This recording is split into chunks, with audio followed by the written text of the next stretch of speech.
بسم الله الرحمن الرحيم سبح اسم ربك الأعلى الذي خلق فسوى والذي قدر فهدى والذي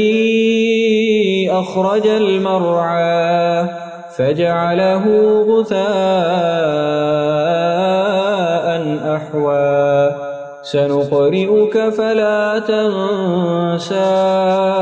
إلا ما شاء الله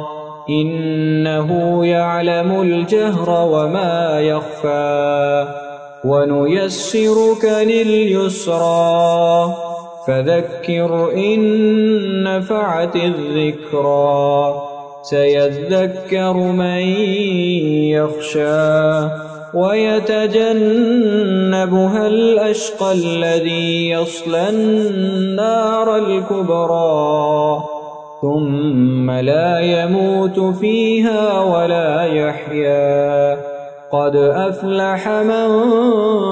تزكى وذكر اسم ربه فصلى بل تؤثرون الحياة الدنيا والآخرة خير وأبقى